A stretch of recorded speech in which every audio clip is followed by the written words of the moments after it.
Bienvenidos de nuevo. Hoy nos acompaña Brian Berletic, un ex marine estadounidense, marine, analista político, autor y también presentador de The New Atlas. Ha pasado un tiempo. Muchas gracias por volver al programa. Muchas gracias por invitarme de nuevo. A menudo nos encontrábamos un poco en lados opuestos de la cerca. Creo que era un poco más optimista sobre Trump, el nuevo. Eso es. Y en cierto modo, me dejé convencer por parte de la retórica porque parecía que, sencillamente, a Estados Unidos le convenía adaptarse a la distribución multipolar del poder. De nuevo, los realistas políticos, ya saben, solemos decir que esto es lo que hacen los estados racionales para optimizar su propia seguridad. Y de hecho, si Estados Unidos continuara intentando restaurar la hegemonía de EE, la hegemonía en una distribución multipolar del poder, uno asumiría que EE, se agotaría. Sería equilibrado colectivamente por las otras grandes potencias. Invitaría a grandes guerras. En cambio, si EU retrocediera y fuera uno entre muchos centros de poder, tendría la oportunidad de recuperar su fuerza. Hacer a América grande de nuevo, podrían decir algunos. Además, las grandes potencias euroasiáticas al menos se equilibrarían suavemente entre sí para asegurarse de que ninguna se vuelva demasiado poderosa en comparación con las demás. Y por supuesto, EEU podría evitar todas estas guerras, de las cuales la sociedad también se ha vuelto bastante recelosa, así que yo era optimista respecto a Trump. Por esta razón, es decir, porque él seguía insistiendo en que ya no habría más guerras y que restauraría la responsabilidad fiscal. Y de hecho, cuando salió esta nueva estrategia de seguridad nacional en diciembre, más o menos confirmó estas ideas. Es decir, si Estados Unidos no puede estar en todas partes en un mundo multipolar, debería centrarse en su base, que es el hemisferio occidental, y en Asia Oriental, donde está su principal competidor a la par. Pero en otras palabras, tienen que reducir su presencia en Europa y Oriente Medio. Pero después de más de un año seguimos en esto. Estados Unidos sigue siendo un actor principal en la guerra de Ucrania en términos de logística, armas, inteligencia y selección de objetivos. Y por supuesto, ahora Trump ha llevado las guerras en Oriente Medio a otro nivel. Esto es Irán, por supuesto, que ni siquiera puede compararse con países como Irak. Y por supuesto, incendiando toda la región. Así que supongo que, ¿cómo evalúas ahora lo que está ocurriendo, especialmente en Oriente Medio? ¿Esto siempre estuvo destinado a suceder o Trump fue arrastrado a esto? ¿Cómo ves la estrategia estadounidense? Porque ¿es esto esencialmente ahora Estados Unidos primero convirtiéndose en restaurar la hegemonía en su lugar? ¿O qué opinas de todo esto? Porque, de nuevo, afortunadamente tú tenías razón y yo no. Así que solo quería añadir este punto. Si te sirve de consuelo, desearía desesperadamente haber estado equivocado sobre todas estas cosas, porque como podemos ver, se está gestando una crisis global que va a afectar a cada uno de nosotros. Tú y yo, nuestras familias, nuestros amigos, nuestras comunidades, y no importa quién esté viendo esto, casi con certeza también comenzarán a sentir los efectos de todo esto. Ahora, lamentablemente, yo tenía razón, y se lo advertí a la gente. Meses antes de las elecciones de 2024, advertí que no importaba quién fuera elegido porque todo tiene que ver con la naturaleza estructural de Estados Unidos. El sistema está controlado por grandes intereses financieros corporativos. Se basan en la expansión constante de las ganancias y el poder. Eso es lo que hacen en términos de negocios y eso es lo que hacen en términos de un sistema de Estado-nación, que han capturado y controlan, y lo han hecho durante décadas y décadas. Y constantemente vuelvo a los documentos de políticas que describieron todo esto con un detalle extenuante hace años y años, especialmente este conflicto que está ocurriendo ahora mismo contra Irán. Siempre hago referencia al documento de la Brookings Institution de 2009 llamado Which Path to Persia, y capítulo por capítulo, palabra por palabra, Estados Unidos desde la administración de Bush hijo hasta la actual administración de Trump, han ejecutado cada una de las opciones que plantearon. Y no se trataba de que una sola opción fuera utilizada y tuviera éxito contra Irán. Siempre asumieron que tendrían que usarse en conjunto, creando sinergias entre ellas. Y debilitando, vaciando y luego derrocando a Irán de la misma manera que Estados Unidos lo ha hecho con otros países, Siria al final de la administración de Biden, que por cierto preparó deliberadamente el terreno para la situación actual. La guerra que tiene lugar bajo la administración de Trump, advertí en el momento en que Siria colapsó y Estados Unidos e Israel estaban destruyendo los sistemas integrados de defensa aérea de Siria, que estaban despejando un corredor aéreo. Eso fue lo que pedía ese informe de Brookings. Ya en 2009 estaban obsesionados con despejar corredores aéreos para poder atacar directamente a Irán. Y tan pronto como lo hicieron, se vio lo siguiente. Primero, Israel atacó el consulado en Damasco. Eso fue como una prueba. Y luego hubo un intercambio de misiles allí. Y después, en 2025, fue cuando todo esto comenzó.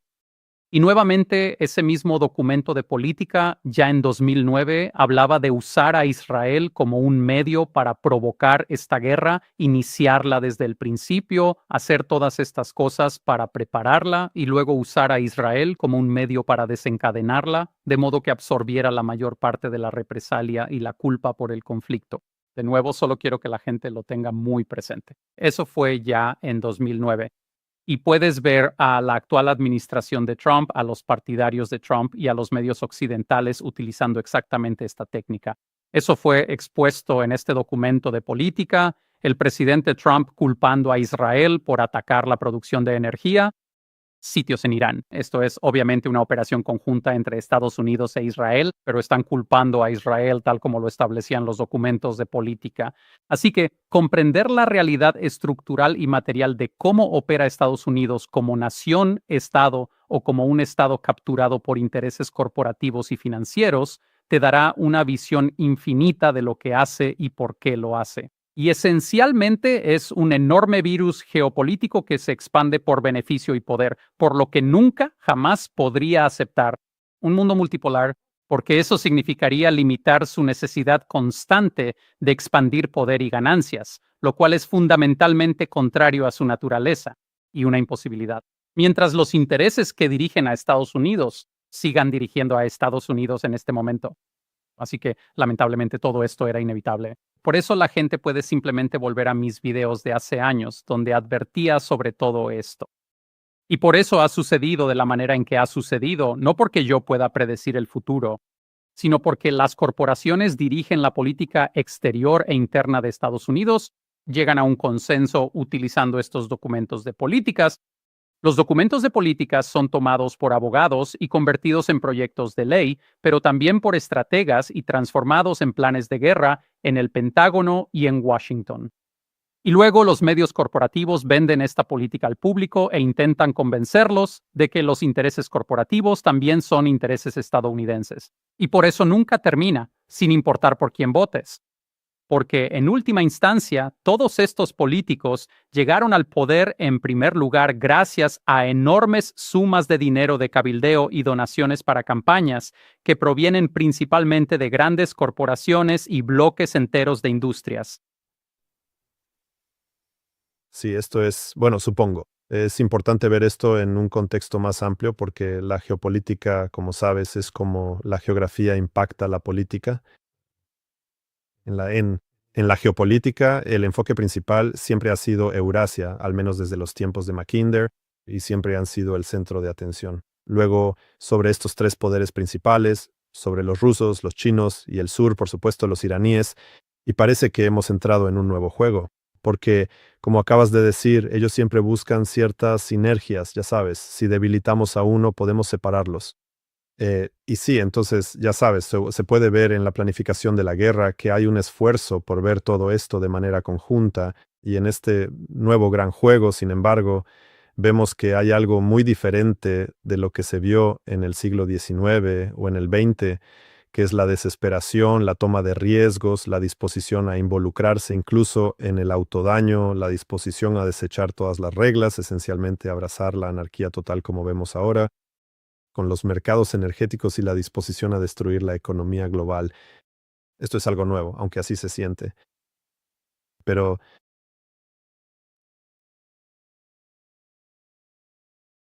¿viste el intento de destruir Irán también como un esfuerzo, como un paso más para ir tras China, Rusia? Similar, como dijiste, era bastante predecible que cuando Irán fuera derribado, que Cuando el cero fuera derribado, Irán sería el siguiente. Quiero decir, no necesitas predecir el futuro. Puedes leer los documentos de los think tanks y todas estas agencias de inteligencia que esencialmente dirigen algunas de ellas. Pero también personas como el general Wesley Clark, quien prácticamente describió exactamente este escenario cuando mencionó los 7 países a eliminar, siendo Irán el gran final. Así que, ya sabes, esto ya casi no es un secreto, cómo está organizado, pero ¿ves entonces a Irán como un trampolín hacia los chinos o los rusos o ambos? Ambos. Y de hecho, si miras todo el camino de regreso hasta 2011 y la llamada Primavera Árabe, que en realidad fue orquestada por Estados Unidos. Años antes, y hay pruebas documentadas que demuestran todo esto, el objetivo principal de la Primavera Árabe era reconfigurar el mundo árabe en un frente unido contra Irán para rodear, contener y luego colapsar a Irán. Y luego, la meta siempre fue, y si la gente recuerda el 2011, personas como John McCain y probablemente Lindsey Graham y ese círculo de personas, todos ellos dijeron abiertamente, públicamente y repetidamente que la primavera árabe estaba derribando al mundo árabe en ese momento. Mañana irá tras Irán y el destino final es Moscú y Pekín. Fueron muy abiertos al respecto y se puede ver desde entonces hasta ahora los pasos muy deliberados y coordinados que se han tomado abarcando distintas administraciones republicanas o demócratas, no importaba. Y lo hicieron paso a paso, enredando a Rusia en Ucrania, de nuevo volviendo al informe de la Rand Corporation de 2019, extendiendo a Rusia. Todo eso tenía que ver con debilitar y mantener ocupada a Rusia. Y si miras ese informe, hablan de atacar todo lo que ahora vemos que están atacando. Las exportaciones de energía rusas, la producción de energía rusa, enredarlos en una guerra por poder dentro de Ucrania y causar problemas a lo largo de toda su periferia. Pero también incluyeron opciones como enviar más armas a Siria, porque Rusia estaba intentando desesperadamente estabilizar Siria. Y luego podemos ver que eventualmente todo esto junto debilitó y distrajo a Rusia. Se vieron obligados a tomar una decisión. Decidieron que Ucrania era la prioridad. Siria colapsó, pero como puedes ver, Siria en sí misma fue un peldaño hacia el cerco, el control y el lanzamiento de una guerra contra Irán. Por supuesto, todo esto está dirigido a China. Estados Unidos sabe que China está en ascenso, que probablemente tiene de 5 a 10 años como máximo, pero lo más probable es que en unos 5 años China superará irreversiblemente a Estados Unidos de formas que harán imposible que Estados Unidos intente frenar o detener su ascenso. En particular, en términos de independencia energética, China, si la gente observa lo que China ha estado haciendo en los últimos años, además de la iniciativa de la Franja y la Ruta, para crear rutas terrestres que permitan eludir posibles bloqueos marítimos de petróleo, algo de lo que China siempre ha estado consciente y para lo que se ha estado preparando, ellos mismos a nivel interno han estado intensificando sus esfuerzos. Procesos industriales de conversión de carbón a líquidos, para tomar el carbón y transformarlo en una alternativa al combustible que todavía están importando desde Medio Oriente. Han estado construyendo estos oleoductos con Rusia, importando enormes cantidades de energía a China desde Rusia y planean importar aún más. Ha habido una avalancha de proyectos de energía nuclear y, por supuesto, de energía solar y otras energías renovables. Este es, con diferencia, el mayor usuario de todos ellos. Fuentes de energía que cualquier otro país en la Tierra. Energía nuclear, energías renovables, da igual. China lleva la delantera con mucha diferencia. Y eso se debe a que están intentando lograr la independencia energética. Y probablemente sería alrededor de 2030 cuando habrían logrado eso. Así que Estados Unidos tenía una ventana de oportunidad muy pequeña y que se estaba cerrando para intentar interrumpir a China antes de que hicieran esa transición final. Por eso han atacado a Irán y puedes ver lo que ha sucedido. No solo atacaron a Irán, sino que antes de eso invadieron, secuestraron al presidente de Venezuela y ahora mantienen como rehén al resto del gobierno venezolano. Han detenido el flujo de energía de Venezuela hacia China. Ellos lo están haciendo, como ha informado The New York Times, y como siempre fue evidente desde el principio, La CIA está detrás de estos ataques con drones de largo alcance en lo profundo del territorio ruso, atacando la producción energética rusa, y la CIA también está utilizando estos drones marítimos para atacar a los petroleros que transportan energía rusa. Además de eso, y desde hace años, Estados Unidos ha estado saboteando la infraestructura de la iniciativa de la Franja y la Ruta en Myanmar y Pakistán. En Myanmar se trata de un oleoducto que transporta hidrocarburos a través de Myanmar hacia China. Ha sido atacado muchas veces por militantes respaldados por Estados Unidos. Así que, como puedes ver, Estados Unidos ya ha estado estableciendo lo que es esencialmente un bloqueo marítimo global de petróleo contra China. Y si observas sus planes, que abarcan muchos años, siempre asumieron que querrían hacerlo en el estrecho de Malaca y en la región Asia-Pacífico, porque si lo hacían allí, aún podrían exportar energía desde Medio Oriente a todos sus aliados y mantener viable su red global de aliados, mientras solo estrangulaban selectivamente a China. Pero eso ya no es posible debido al ascenso militar de China. La gente pregunta, ¿dónde está el ejército de China?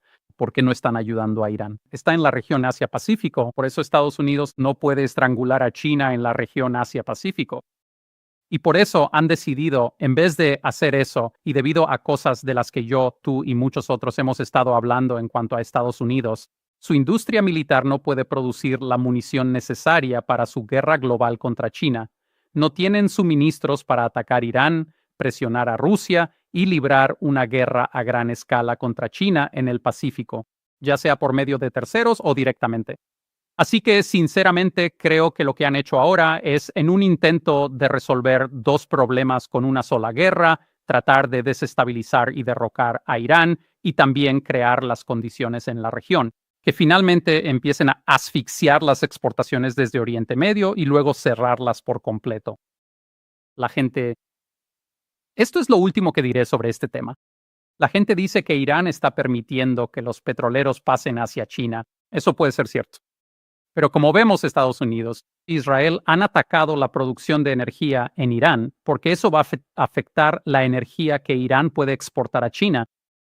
Ha habido ataques a la producción de energía en Qatar, en Kuwait, en Arabia Saudita. Todos estos lugares están cerrando la producción. Qatar cerró toda su producción de GNL. Eso contribuye a las exportaciones que iban a China. Así que incluso si los barcos pueden pasar porque Irán los deja, ¿qué están transportando? La producción está reducida a 0 o al 50%. Así que esto ya está tomando forma como un bloqueo petrolero global contra China. Y esta era la última área de la que Rusia y China recibían estas exportaciones. Y Estados Unidos está cerrándolo de manera incremental. Y la forma en que lo están haciendo es actuando como si no tuviéramos ningún plan. Y esto se está saliendo de control. Y resulta que esto está aislando a China, lenta pero seguramente, y estamos trayendo más recursos a la región para mantener la guerra y empeorarla cada vez más. Porque si dijeran abiertamente que vamos a imponer un bloqueo marítimo global a China bajo el derecho internacional, sería un acto de guerra. Y están tratando de evitar eso. A menudo señalo que la geoeconomía, por así decirlo, de China, que tiene mucho en común con lo que fue el sistema estadounidense a principios del siglo XIX, es decir, cuando los estadounidenses querían la independencia económica de los británicos, construyeron el sistema estadounidense sobre estos tres pilares. Querían manufactura, es decir, tecnología e industria, querían tener el control del transporte, que eran los caminos y puertos, y más adelante se convirtió en el ferrocarril. Y el tercero era el poder financiero, el Banco Nacional. Y este tipo de economía sentó las bases para sostener la independencia estadounidense después de liberarse de los británicos. Pero los chinos están siguiendo más o menos un camino similar, sin embargo. Tienen los mismos tres pilares. Tienen el liderazgo tecnológico y la base industrial. Tienen este corredor de transporte, esencialmente una iniciativa de la Franja y la Ruta que conecta al mundo. Y también tienen estos instrumentos financieros de poder, internacionalizando su moneda, nuevo sistema de pagos, bancos de desarrollo, todo esto. Y parece que esto es lo que Estados Unidos ha estado intentando contrarrestar, es decir, revertir su... De nuevo, Estados Unidos es muy abierto respecto a esto, así que, como dije, difícilmente se puede considerar una teoría de conspiración. Revertir su desarrollo tecnológico interrumpir sus cadenas de suministro para socavar su poder industrial, desconectarlo de fuentes de energía como el petróleo, como se ve ahora Venezuela, y cerrar estos corredores de transporte, lo cual también es importante. Trump es muy abierto respecto a la disposición de castigar a cualquier país de los BRICS que intente desdolarizar nuevamente, socavando estos bancos de desarrollo alternativos. Así que en todos los ámbitos esto es lo que se ha estado haciendo. Pero la razón principal por la que no funciona es porque ninguno de estos países está solo ya. Tienes a estas potencias euroasiáticas cooperando. Me parece que la mayor preocupación que surge en este contexto es la siguiente. Si los Estados Unidos no logran alcanzar su objetivo principal mediante el uso de la guerra económica, entonces es muy probable que pasen a un enfoque militar mucho más directo, donde una guerra total se convierta en la única alternativa posible para poder mantener su dominación a nivel global. Sí, es difícil no considerar eso como una posibilidad ahora con esta guerra masiva que se está extendiendo muy, muy rápido. Pero sí quería preguntarte, sin embargo, ¿cómo ves ahora la posibilidad de la diplomacia? Porque, ya sabes, a menudo se señala que la diplomacia, e incluso cuando Estados Unidos habla de paz, a menudo es engañoso. Y como viste, por supuesto, ha habido 2 ataques sorpresa contra Irán durante estas negociaciones, pero también se trata del control de la escalada, porque mencionaste South Pars, el mayor campo de gas del mundo que Estados Unidos atacó, ya veo. Hace solo unas horas Trump salió en el Twitter o social, y publicó que ya sabes, no queríamos esto, no queremos una guerra energética, fue Israel, no hagamos esto al pobre consumidor. Sin embargo, si Irán toma represalias, lo quemarán todo. Quiero decir, esto es lo que se hace para controlar la escalada. Escalas un poco y luego intentas convencer al otro lado de que no haga lo mismo. Y así puedes subir y bajar y castigar sin que ellos tomen represalias. Simplemente parece que esto es algo que Irán, si lo acepta, está acabado. ¿Pero ves algún vínculo entonces con Rusia? Porque esto también es lo que Estados Unidos está haciendo allí. Hablan de paz, pero atacan barcos rusos, marcan objetivos en Rusia y siguen suministrando armas. Esto es... ¿Tiene algún sentido ya esta diplomacia o es ahora pura manipulación con el propósito de lograr la supremacía en la escalada? Es una buena pregunta, es una pregunta importante. Y la respuesta es que Estados Unidos no tiene ningún interés en la diplomacia, quiere la primacía sobre el planeta. Nadie va a aceptar eso. Todos van a intentar resistirse a ello a su manera. Y lo que Estados Unidos utiliza la diplomacia para hacer y para lo que la ha utilizado específicamente contra Irán es para avanzar la continuidad de su agenda de una manera que no sea abiertamente obvia. Quieren que parezca que están intentando ser razonables y que estos son solo acontecimientos desafortunados o rupturas desafortunadas en la diplomacia que los obligan a recurrir a la fuerza militar, cuando en realidad no están usando la diplomacia de ninguna manera, forma o modo para intentar evitar la guerra. Están utilizando esto deliberadamente como pretexto. Y de nuevo, no quiero repetir esto hasta el cansancio, pero el documento The West Path to Persia de 2009 tenía todo un capítulo sobre diplomacia. Y si lees ese capítulo, básicamente dicen, esta opción es la mejor opción para iniciar una guerra de cambio de régimen contra Irán, porque convencerá al mundo de que nosotros queríamos la diplomacia y que fue Irán quien se buscó todo esto. Y ese es el juego que están jugando. Además, si alguien en alguna de estas capitales realmente cree lo que dice Estados Unidos, en términos de diplomacia también están engañando a sus oponentes en este juego. Pero en última instancia es para crear un pretexto, no para evitar la guerra. Por eso creo que Rusia está jugando su propio juego. China también está jugando su propio juego. No sé sobre Irán, pero diría que probablemente, casi con certeza, solo estaban tratando de ganar tiempo jugando su propio juego. Creo que todos son muy conscientes de esto. Por eso Rusia nunca ha hecho ningún tipo de concesión. En la diplomacia que han tenido con Estados Unidos, nunca han hecho ninguna concesión, porque saben que solo será un Minsk 3.0, incluso si todos en el gobierno de EU juran y prometen que no será así. Sí. Bueno, de hecho, bueno, justo antes de que EU invadiera, hubo informes en Político donde Bueno, se decía que personas en la Casa Blanca o el Pentágono, al menos alguien a quien entrevistaron, señaló que sería mejor en el ataque a Irán que Israel atacara primero, porque entonces cuando Irán responda, entonces EU puede ayudarse a asistir a Israel o proteger su derecho a existir. A corto plazo, entonces, se podría vender esencialmente como una guerra defensiva, así que esto se veía como lo ideal porque también hay que manejar la narrativa. Finalmente no optaron por esta opción.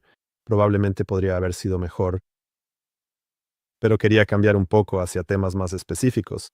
¿Qué está pasando en Irán ahora? Porque esto parece una guerra destinada a desgastarse mutuamente. Es decir, ambos lados quieren infligir dolor al otro y también deben ser capaces de soportar ese dolor. ¿Qué sabemos hasta ahora sobre las capacidades de cada lado en la medida en que se han visto degradadas en los últimos... sí, ya estamos en la tercera semana, creo. Sí, casi 3 semanas completas.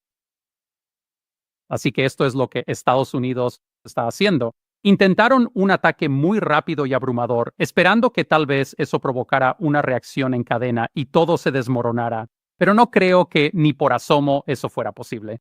No tenían un plan B. Tenían que saberlo.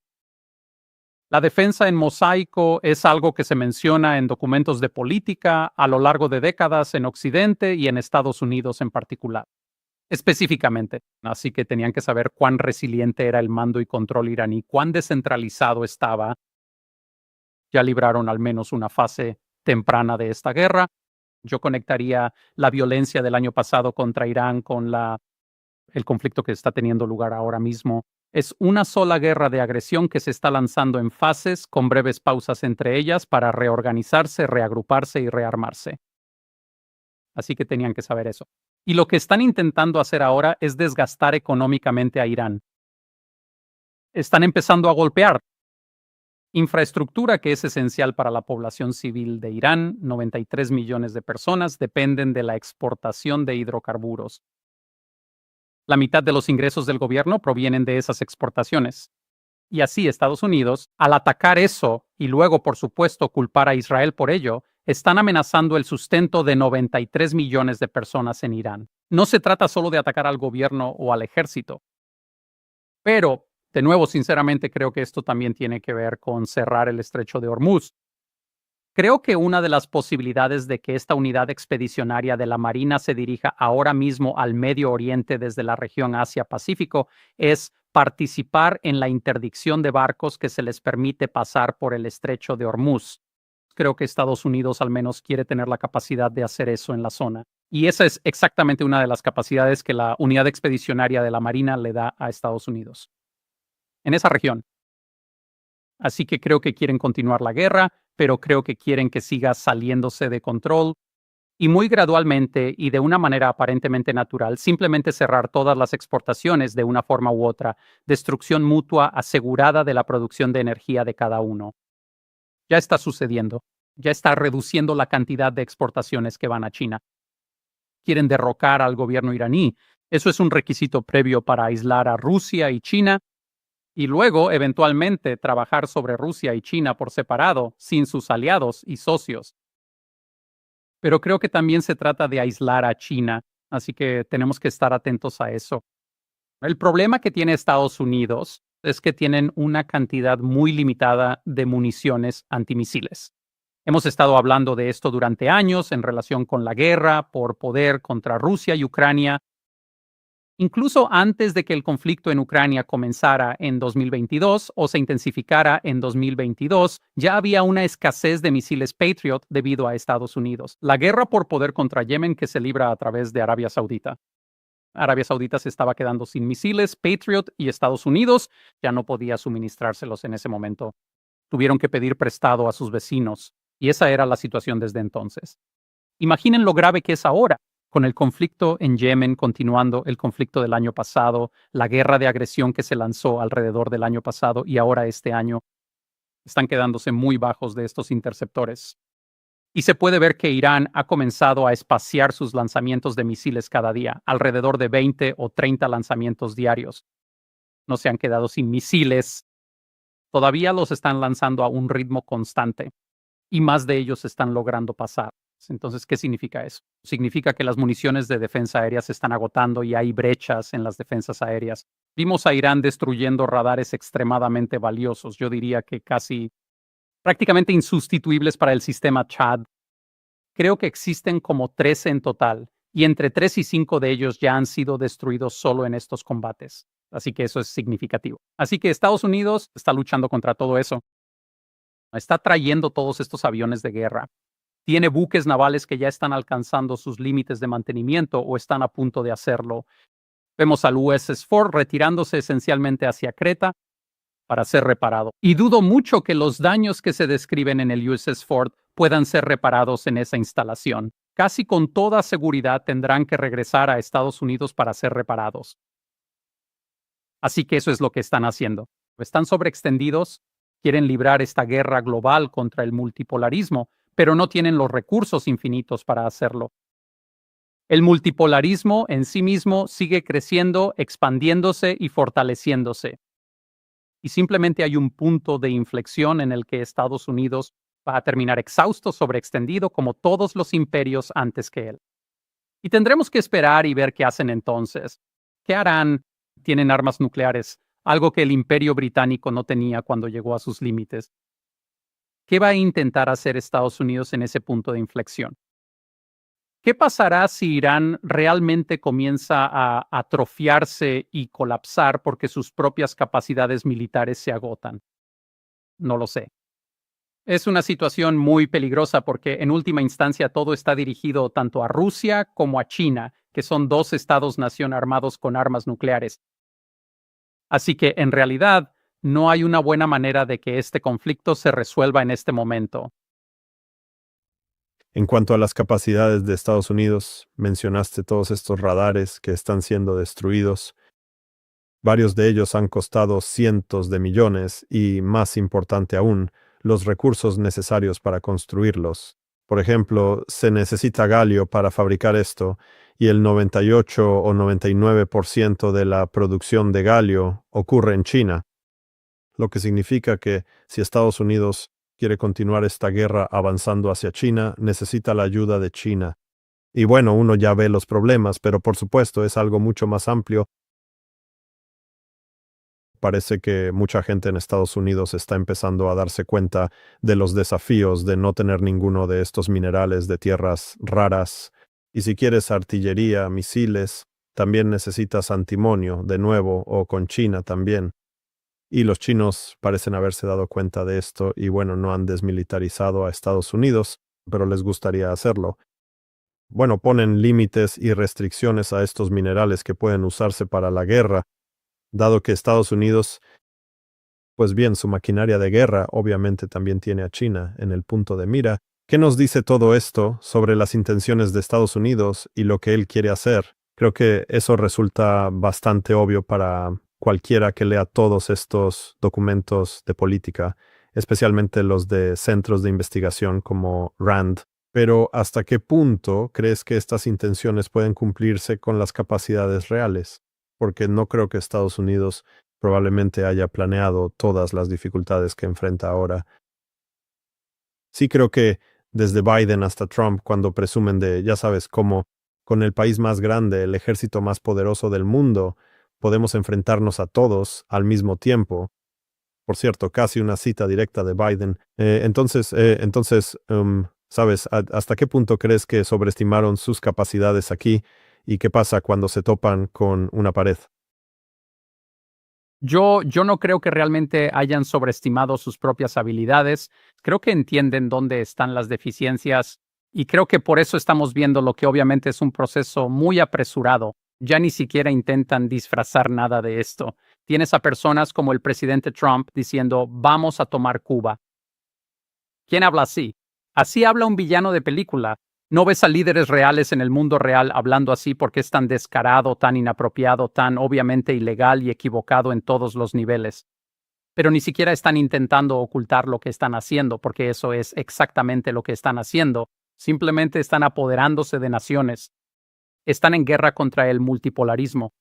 El mensaje para todas las demás naciones del mundo que están invirtiendo en el multipolarismo en este momento, que es una lista creciente de países, es: si continúan haciendo esto, les haremos lo mismo que acabamos de hacerle a Venezuela. Secuestraremos a su presidente. Mataremos a cientos de personas en su ciudad capital. Y tomaremos como rehén a su gobierno y extraeremos los recursos de debajo de sus pies y no podrán hacer nada al respecto. Y eso es nuevamente otra cosa más. El presidente Trump, personas de su administración, gente en los medios occidentales han dicho: no hay nada que puedan hacer para detenerlo. Es esta matonería global abierta. Es casi mafioso. Y este es el mensaje completo que intentan enviarle al mundo al derribar a Cuba. Tienen estos objetivos fáciles de los que creen que pueden hacer ejemplos para intentar asustar a los demás, para que vuelvan a alinearse. Quieren intentar estrangular la economía china, socavar el crecimiento económico de China para intentar asustarlos. Quizás para que vuelvan a alinearse o al menos darles un poco más de tiempo, porque en última instancia se les está acabando el tiempo. De nuevo, como dije, China está a unos 5 años de superar irreversiblemente a Estados Unidos en todos los indicadores y de formas que Estados Unidos nunca jamás podrá detener o revertir. Contra esto es lo que están compitiendo. Desde su punto de vista, quiero decir, sinceramente, míralo. Mira a Estados Unidos, a las élites corporativas y financieras, incluso a la clase política. ¿Alguno de ellos ha rendido cuentas por algo desde entonces? ¿Arbusto? Hablemos del siglo XXI desde la perspectiva de Bush Jr. hasta ahora. No. ¿Quién está pagando el precio de todo esto?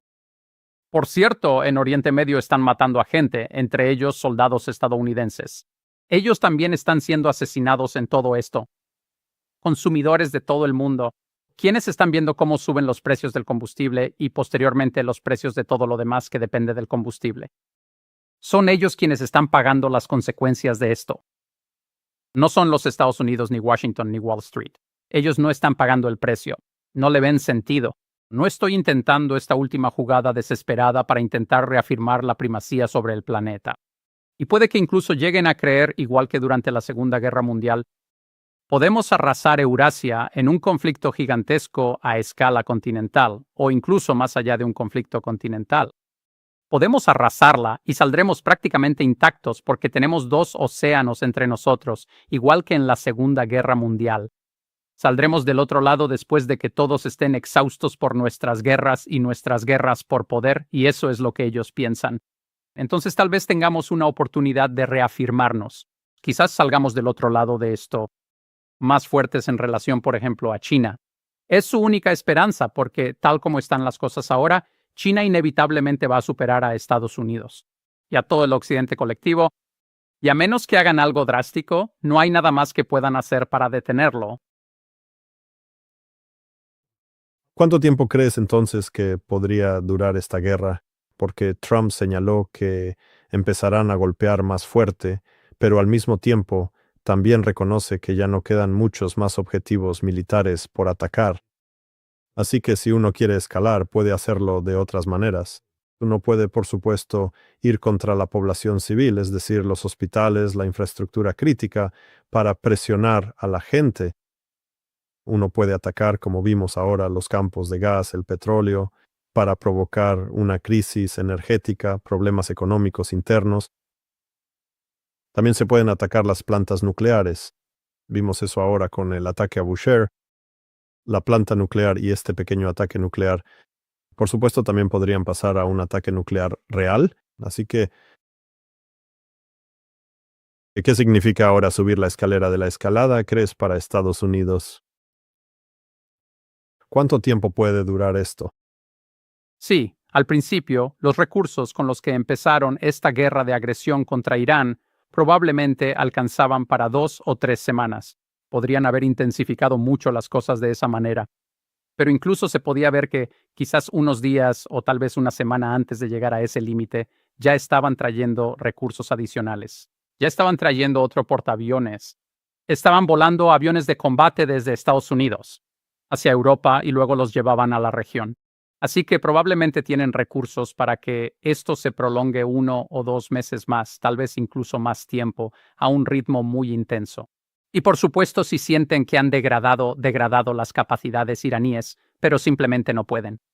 Desestabilizar y derrocar al gobierno pueden mantener un ritmo muy reducido y pueden sostener eso casi indefinidamente, especialmente si pueden volar incluso solo sobre secciones de Irán sin preocuparse demasiado por las defensas aéreas iraníes. Podrían mantener esto durante muchísimo tiempo. De nuevo, sus límites son los interceptores y la capacidad de Irán de lanzar misiles balísticos constantemente todos los días. Si realmente se quedan sin interceptores y hay enormes brechas, e Irán realmente comienza a desmantelar la infraestructura militar estadounidense en toda la región, lo que incluye el portaaviones estadounidense prácticamente insumergible de Israel, que está posicionado justo al lado de la región. Podrían empezar a desmantelar eso y causar problemas realmente serios. Por supuesto, Estados Unidos puede retirar sus recursos, sus activos y lanzar ataques desde la distancia. Cada vez que te retiras más, pones una mayor carga de mantenimiento sobre tus aviones, tus capacidades de reabastecimiento y todo eso. Así que hay muchos dilemas. Creo que has tocado un punto realmente importante. Estados Unidos ya está atacando infraestructura civil, infraestructura económica esencial. Van a seguir haciendo eso y estoy casi seguro de que van a empezar a detener los petroleros que Irán está permitiendo pasar por el estrecho de Hormuz. Casi con toda seguridad empezarán a aprovecharse de ello. Puede descontrolarse. Lo que más me preocupa es la forma tan descarada en que Estados Unidos utiliza a Israel. Es simplemente el chivo expiatorio perfecto. Pueden hacer cualquier cosa a través de Israel y luego convencer a amplios sectores de la población de que fue Israel y que no hubo nada, Estados Unidos. Podríamos hacer algo para detenerlos, y eso incluye las armas nucleares. Tienen armas nucleares. Si Estados Unidos quisiera usar armas nucleares contra Irán por alguna razón, simplemente harían que Israel lo hiciera. Y entonces el presidente Trump simplemente se sentaría en Truth Social y diría, les dije que no lo hicieran. No sabía que lo iban a hacer. Y simplemente lo hicieron. De nuevo, hay todo un capítulo en el documento Which Path to Persia de 2009 titulado Déjaselo a Bibi. Y todo se trata de usar a Israel como un proxy desechable para avanzar los intereses de Estados Unidos. Intereses en una operación de cambio de régimen contra Irán. Así que sí creo que todas esas son posibilidades. Por eso este conflicto es tan peligroso. Pero, de nuevo, Estados Unidos está en esta prisa. Están desesperados. Un imperio desesperado y herido es el imperio más peligroso que uno pueda imaginar. Estoy de acuerdo. Creo que sí, no van a caer sin pelear, pero en cuanto a cuánto tiempo puede durar esto, estoy pensando, o dónde podría romperse de cualquiera de los dos lados, porque Irán podría quebrarse, Estados Unidos también podría quebrarse, pero no solo medimos esto en capacidades militares, así que también se trata de la capacidad de debilitar la economía del otro lado, la cohesión política, el apoyo social. Quiero decir, por ejemplo, la renuncia de Joe Kent. Pensé que esto era bastante significativo en términos de socavar el apoyo público a la guerra, pero ¿cómo ves que esto podría suceder en ambos lados? ¿Qué tan capaces son de resistirlo si miramos más allá de las capacidades militares reales y, ya sabes, nuevamente los temas económicos, políticos y sociopolíticos? Bueno, del lado de Irán han sido muy resilientes durante décadas y décadas. La guerra de 8 años fue una tremenda tragedia para la nación iraní, impuesta nuevamente por Estados Unidos a través de Irak. Y pudieron sobrevivir a eso y luego superarlo. Y eso fueron 8 años. Hubo cientos de miles de personas muriendo en ambos lados durante 8 años seguidos. Un daño tremendo infligido a Irán, a su economía, a su infraestructura energética y de producción. Perdían barcos. Y aún así lograron resistir en ese entonces. Han soportado una presión tremenda por parte de Estados Unidos. Desde entonces, porque esto ha sido un proceso constante de intentar desgastar y derrocar a Irán desde finales de los años 70, desde que los iraníes derrocaron legítimamente al régimen títere de Estados Unidos. Régimen cliente que fue impuesto sobre ellos. Así que son muy resilientes, pero siempre hay límites. No sabemos dónde están esos límites. Ya han demostrado una tremenda resiliencia a lo largo de esta fase actual de la guerra. ¿Cuánto más podrán resistir, especialmente si Estados Unidos comienza a desmantelar la economía? Ya atacaron los suministros de agua. Podrían empezar a atacar la producción de energía, apagones a gran escala, producción de electricidad, también la producción de energía, todas estas cosas, todo tipo de infraestructura, hospitales. Ya hicieron explotar una escuela de niñas y luego mintieron al respecto y culparon a Irán. Así que, haya sido deliberado o no, esto es lo que sucede cuando se libra una guerra de agresión. Cosas como esas suceden. Así que, hayas tenido la intención de hacerlo deliberadamente o no, cosas como esa van a suceder, por eso no se debe iniciar una guerra de agresión en primer lugar. Así que ellos son responsables de todo eso. Y eso es lo que le están haciendo a Irán. ¿Cuándo va a quebrar eso realmente a Irán? No lo sé. En términos de cuestión política, quiero decir de nuevo, esto es de lo que advertía antes de las elecciones de 2024. No hay oposición. El Partido Demócrata, el Partido Republicano, todos los que están en medio en Washington trabajan para Wall Street. Y sin importar el teatro que representen frente al público estadounidense, siempre van a trabajar para Wall Street. Esto es lo que siempre han estado haciendo. Por eso, desde George Bush Jr., si los observas, van paso a paso avanzando hacia esta guerra. Y una administración prepara perfectamente el escenario para que la siguiente administración avance hacia esta guerra de agresión contra Irán. Eso es lo que está ocurriendo ahora. Joe Kent renunciando. Yo tendría mucho cuidado con esto porque todo el propósito de su renuncia no era criticar a la administración Trump, era para culpar a Israel. Así que, de nuevo, vuelve a ese documento de política de 2009. Déjaselo a Bibi. Usa a Israel como un proxy desechable para ejecutar tu guerra de agresión contra Irán. Esta es una guerra que podría salirle mal a Estados Unidos. No lo sabemos en este momento. Creo que todavía es demasiado pronto para saberlo. Definitivamente, sin importar hacia dónde vaya, está destruyendo la economía global. Y entonces, si pudieras, ¿no querrías culpar a otra persona? ¿Y echarle toda la culpa a alguien más? ¿Y luego salir del otro lado de todo esto con las manos relativamente limpias? ¿O al menos con algunas personas creyendo que estás relativamente limpio de todo esto? Así que eso es lo que él está haciendo. Incluso cuando estaba condenando esto y culpando a Israel, seguía actuando como si Irán fuera algún tipo de amenaza, o que estaban matando estadounidenses durante años y años, pero no menciona que estos estadounidenses estaban invadiendo ilegalmente la región específicamente para rodear, contener y amenazar la propia existencia de Irán. Si fuera al revés, los estadounidenses habrían hecho exactamente lo mismo. Él no habla de todo eso. Así que es una figura del establishment haciendo control de daños y buscando chivos expiatorios. Yo tendría mucho cuidado con esto. Y el sistema político estadounidense está diseñado específicamente para compartimentar.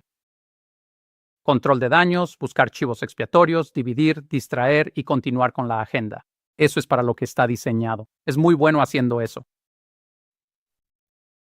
En cuanto a la falta de una oposición adecuada, creo que esa es también una de las lecciones de esta guerra. Trump, quiero decir, él era el populista definitivo, el que desafiaba al establishment político, incluso dentro de su propio partido, a los medios, ya sabes, oponiéndose a estas guerras eternas, todo esto, ya sabes, todas las vacas sagradas que no se podían tocar. Pero ahora, por supuesto, sí, uno tiene la impresión de que realmente no importa por quién votes, habrían sido exactamente las mismas políticas del otro lado. Pero, ¿cómo ves que Irán está jugando sus cartas ahora? Porque, de nuevo, ayer atacaron, es decir, Estados Unidos. O Israel o Estados Unidos, Israel. Atacaron el campo de gas South Pars en Irán. Y durante toda la noche, mientras dormíamos, vimos que Irán atacó Qatar, algunos de sus campos de gas. Arabia Saudita, me pareció interesante que atacaran la refinería y los puertos en la costa occidental de Arabia Saudita. Eso es en el Mar Rojo, lo que entonces bloquea también este lado. Así que parece estar reconociendo en qué tipo de lucha está y ve la energía como el principal ámbito para responder. Y también supongo que no es impensable que Yemen se una después y trate de cerrar el estrecho para bloquear el Mar Rojo, entonces eso podría derribar a los estados del Golfo por completo. O dado que los iraníes ven lo mismo que todos los demás, ¿cómo crees que van a manejar esto? ¿Esto es lo que van a hacer más o menos? ¿Simplemente dar este ultimátum a los estados del Golfo? ¿O cerramos todo por completo o se desvinculan de Estados Unidos? Supongo, ¿cuál es el juego que están jugando los iraníes aquí? Bueno, quiero decir, realmente no puedo estar seguro. El problema con esto, si esa es su estrategia, el problema con eso es que estos estados árabes están esencialmente capturados políticamente. Básicamente están en la misma situación en la que está Ucrania. Ucrania no podría hacer nada aunque quisiera. Han sido puestos en esta posición imposible que sirve completamente a los intereses de Estados Unidos, a costa totalmente de ellos mismos. Y eso es lo que les está pasando a estos estados árabes ahora mismo, a todos ellos. No sé cómo pudieron haber creído honestamente que estaban recibiendo protección estadounidense y que Estados Unidos era un socio confiable, aunque no lo sé. Quiero decir, podría haber gente por ahí tan ingenua, no lo sé. Pero tenían que saber que eran simples apoderados y que siempre, en esencia, estaban montando un tigre, y no había una forma elegante de bajarse de él. Y creo que ahí es donde están ahora mismo. Quizás estén tentados a bajarse, pero ¿cómo se hace eso? Realmente no hay manera de hacerlo. Y por eso Irán está tratando de imponer el costo máximo a Estados Unidos y a sus apoderados en la región, tanto como sea posible. No creo que ellos imaginen que estos estados árabes ¿cómo van a forzar a Estados Unidos a salir? ¿Sabes? Piénsalo. La gente debería pensar, ¿cómo exactamente harían eso? Quiero decir, me sorprendería mucho si eso sucediera. Si llegara a suceder, eso sería una gran noticia. Sería una revolución en los acontecimientos geopolíticos, pero simplemente no lo veo sucediendo, no más de lo que veo. Que los ucranianos se levanten y digan, no, ya no queremos ser parte de esta guerra por poder. Creo que como están políticamente controlados desde arriba, simplemente van a continuar. Estados Unidos los va a utilizar hasta el último pedazo de infraestructura, hasta el último árabe luchando su guerra contra Irán. De hecho, están haciendo lo mismo con Israel también. Mucha gente piensa que esta es una situación inversa, pero ahora mismo Israel también está siendo atacado por misiles balísticos todos los días y ahora por cohetes de Hezbollah. Y están enviando a sus tropas al Líbano y no logran avanzar contra Hezbollah en el sur del Líbano. Así que todos en la región, debido a esta relación y a la servidumbre hacia Estados Unidos, ahora están atrapados en esta guerra. Y su única esperanza es Estados Unidos, que finalmente logre degradar las capacidades militares iraníes y derrocar al gobierno. Esa es realmente su única esperanza. No veo que ninguno de ellos le diga jamás a Estados Unidos, no, ya no queremos hacer esto, por favor salgan de nuestro país. Simplemente no veo que sean capaces de hacer eso. Muchos de los estados árabes, su seguridad interna fue desarrollada y en parte está gestionada por Estados Unidos y sus otros socios occidentales. Así que no sé ni siquiera cómo empezarían a pensar en eso. Sobre deshacerse de Estados Unidos, Sí, sobre el tema de Ucrania, siempre me sorprendió que toda la información sea más o menos accesible, incluso en los medios occidentales, desde el New York Times hasta el Washington Post. Han confirmado muchas cosas en los últimos años, han confirmado muchas cosas. Una de ellas fue que Estados Unidos capturó los servicios de inteligencia desde el primer día después del golpe. Esto ha sido confirmado. Supimos por el fiscal general de Ucrania que ellos eran quienes tenían que elegir y decidir a todos los que iban a estar en el gobierno, así que capturaron un sistema político. Sabemos que construyeron el suyo propio.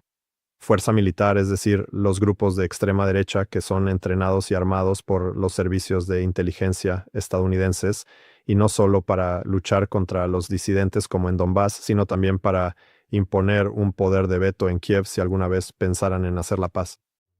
Sabemos, por el contratiempo temporal con la retirada de fondos a las ONG, que las ONG financiadas, o que ahora más o menos representan, son ONG estadounidenses, trabajando con los servicios de inteligencia que representa la sociedad civil en Ucrania. Sabemos que financian entre el 85 y el 90% de los medios ucranianos, así que sí, es un buen punto. Las sociedades están capturadas y de nuevo, como vimos en 2019, cuando los ucranianos realmente pudieron votar y el 73% votó por una plataforma de paz, lo rápido que eso fue silenciado, las mismas ONG respaldadas por los grupos de derecha entrenados por Estados Unidos que establecieron estas líneas rojas, básicamente todo aquello por lo que te postulaste, toda la plataforma, todo es una luz roja, no puedes cruzar nada de esto, y él se retractó. Quiero decir, este es un estado capturado, así que es un buen punto, pero siento que es la misma retórica, de eso seguimos hablando. Sabes, ahora tenemos que ayudar. Sabes, Ucrania es quien decide, nosotros no hacemos nada, no acordamos nada, a menos que Ucrania decida, pero Ucrania no decide nada. Las decisiones se toman en Washington y en otros lugares, pero así es. Pero supongo que ese es mi punto. Si los estados árabes no se desvinculan de Estados Unidos, parece que los iraníes podrían destruirlos. Eso no es la población civil ni los centros de población civil. Pero si cortan, por ejemplo, las plantas desalinizadoras, ya no hay más agua.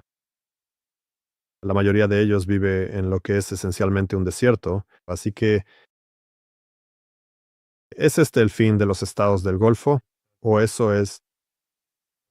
Supongo que eso sería demasiado ambicioso para los iraníes.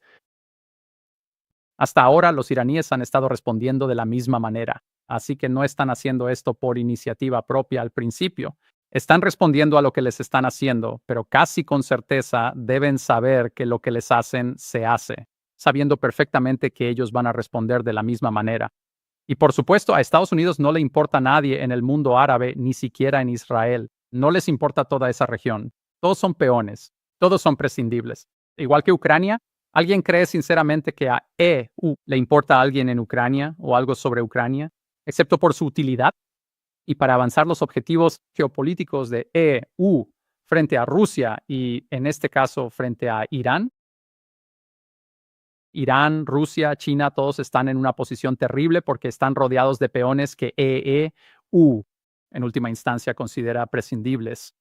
No importa cuánto daño les hagan a estos peones, la fuente del problema sigue siendo Estados Unidos, al otro lado del planeta. Este es un problema enorme. Pero si pudieras eliminar a estos peones o degradarlos seriamente, de alguna manera estarías debilitando la capacidad de Estados Unidos para amenazarte usando a estos peones.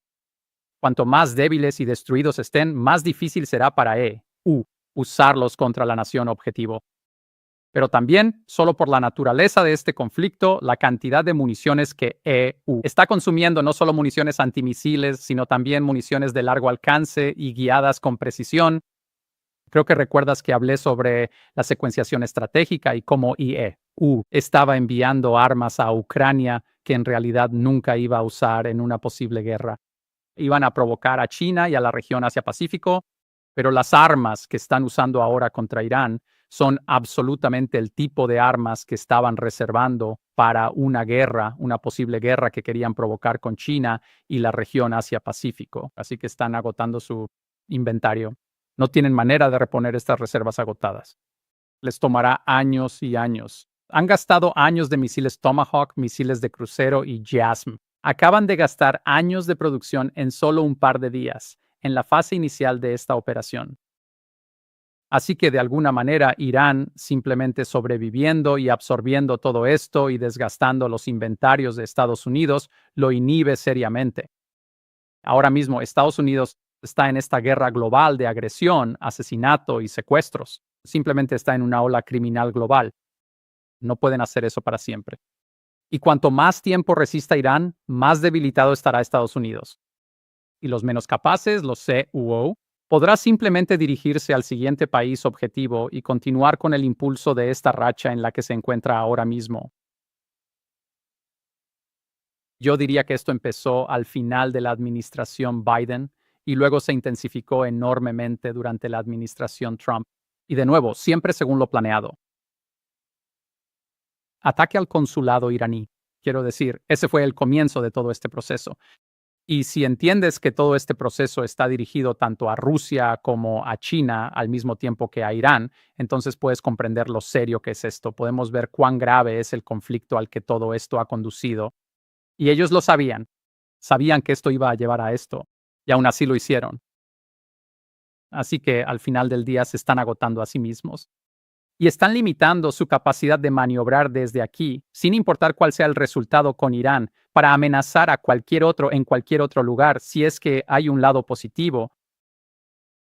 Sí, ese es un lado positivo, pero no solo están agotando los recursos militares, sino que también está generando cierto impacto en países, supongo, como Corea del Sur, que ahora ven como todas sus defensas aéreas están siendo retiradas para ser enviadas a Irán. Quiero decir, en algún momento uno pensaría que los apoderados o los estados en primera línea en Asia Oriental y Europa mirarían hacia los estados del Golfo y pensarían, oh, podríamos ser los siguientes.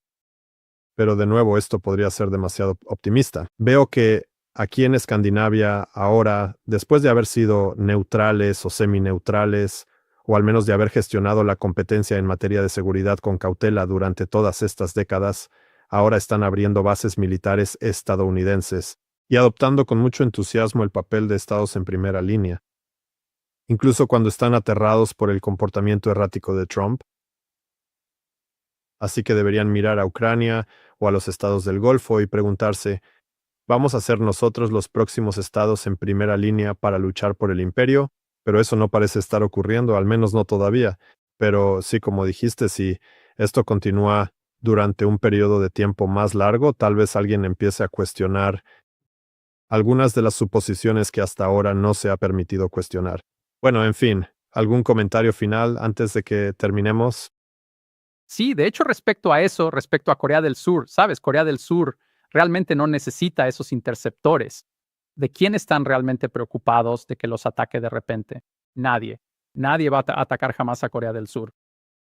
Corea del Norte y Corea del Sur. En ocasiones, las relaciones se estaban calentando y fue Estados Unidos quien intervino en el proceso para volver a congelarlas.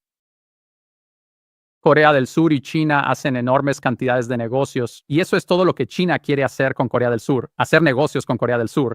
No quieren invadir, no quieren lanzar misiles contra Corea del Sur. La única razón por la que necesitarían esos misiles es que Estados Unidos provocó la guerra. Y entonces Corea del Sur, como resultado de que esa guerra fue provocada, terminó recibiendo misiles porque alberga bases estadounidenses, bases militares exactamente como los estados árabes.